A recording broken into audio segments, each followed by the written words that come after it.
यार मुझे जुनेजा का कॉल आया है। उसके जीएसटीआर में इतना डिफरेंस। मैम जीएसटी 1 तो आपने चेक करी थी। और जीएसटीआर 3 भी। वो तो मैंने भरी। तुम ये देखो, 100% ऑफ पेनल्टी लग गई है उसको। 27 लाख का टैक्स और 11 लाख का इंटरेस्ट यार। मैम अब इसका सोल्यूशन क्या है? मुझे नहीं पता अब ये सेक्शन 73 में फॉल कर रहा है कि सेक्शन 74 में। We really need some expertise on this now.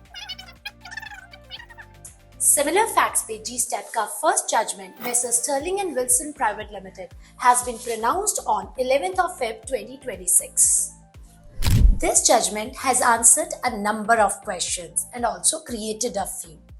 जैसे कि क्या जीएसटी रिटर्न्स का मिसमैच सेक्शन 74 की लायबिलिटी क्रिएट कर सकता है, और क्या फर्स्ट एपेलेट अथॉरिटी या ट्राइब्यूनल 74 की डिमांड को 73 में कन्वर्ट करके लायबिलिटी रीडिटरमाइन कर सकता है, एंड थर्डली क्या क्वेश्चन ऑफ फैक्ट डिटरमाइन करने की पावर जीस्टैट के पास है, keeping in view section 100 of code of civil procedure.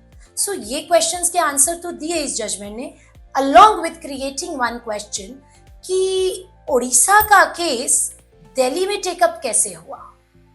अगर हम पहले क्वेश्चन की बात करें कि क्या GSTR mismatches between 1 and 3B can result into section 74 notice, सो इसमें क्लियरली एस्टैब्लिश किया गया कि फर्स्ट एपेलेट अथॉरिटी ने भी बोला है कि till the time the fraud, the misstatement or suppression with an intent to evade cannot be established because the taxpayer has already disclosed in its books of accounts, and this is only periodical returns mismatch.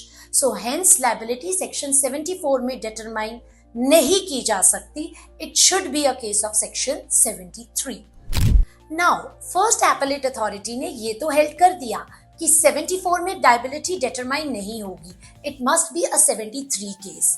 क्या first appellate authority 73 में खुद determine कर सकती है, rather I should say रीडिटरमाइन कर सकता है क्या ट्राइब्यूनल और first appellate authority? So the answer lies in the provisions of section 75 subsection 2 read with the circular 185 issued on the subject, which says that the redetermination of liability must be done by the proper officer itself and not by first appellate or the tribunal. और कौन होगा PO? This is answered bye circular 254 reference which says जिस PO ने original liability determine की थी वही इस liability को रीडिटरमाइन करेगा फ्रॉम 74 टू 73.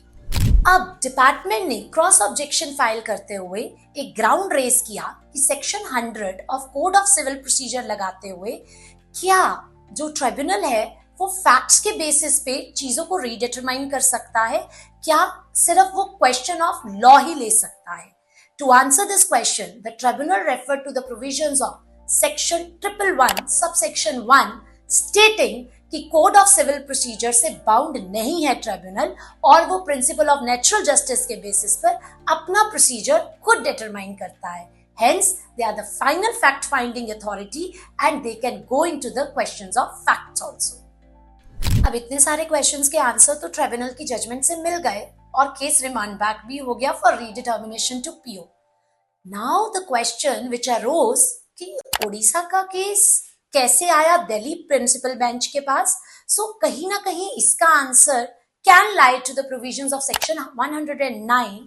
अब इस केस में कोई प्लेस ऑफ सप्लाई का प्रोविजन तो था नहीं, so it seems that 109 subsection 6 के provisions लगाते हुए by an order which is passed by the president the case has been shifted from one bench to another bench, hence the case of Odisha being dealt by principal bench New Delhi.